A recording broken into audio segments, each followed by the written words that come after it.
बिस्मिल्लाहिर्रहमानिर्रहीम। अस्सलामु अलैकुम वरहमतुल्लाहि वबरकातुहू। इस वीडियो में शब कदर में पढ़े जाने वाले नवाफल के मुख्तलिफ तरीके आप लोगों को बताऊंगी और हर तरह के नवाफल के साथ साथ उसकी फजीलत भी बताती जाऊंगी ताकि आप लोग पूरी तसल्ली के साथ इन नवाफल को पढ़ने का अहतमाम कर सकें। तो चलते हैं वीडियो की तरफ। सबसे पहले पहली किस्म की नफल इबादत के बारे में बात करते हैं जो कि नमाज की सूरत में नहीं है। उसका तरीका क्या है जी? उसका तरीका बहुत ही आसान और सादा है कि नमाज इशा के बाद सूरतुल कदर को सिर्फ़ और सिर्फ जो है वो आप लोगों ने 7 मरतबा पढ़ना है। अगर इसकी फ़जीलत की बात करें तो इसकी फ़जीलत ये है, हर मुसीबत से निजात मिलेगी, हज़ार फरिश्ते उसके लिए जन्नत की दुआ करते हैं। सुबहान अल्लाह।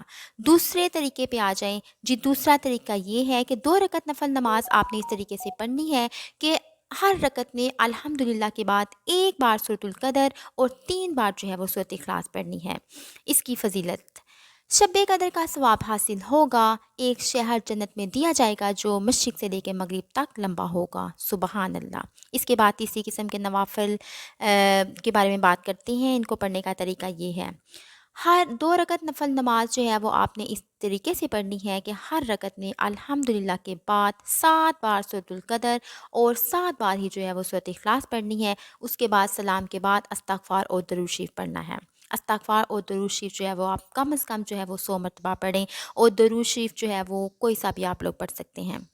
इसकी फ़जीलत जो है वो ये है कि अल्लाह ताला इस नमाज के पढ़ने वाले को और उसके माँ बाप को बख्श देगा।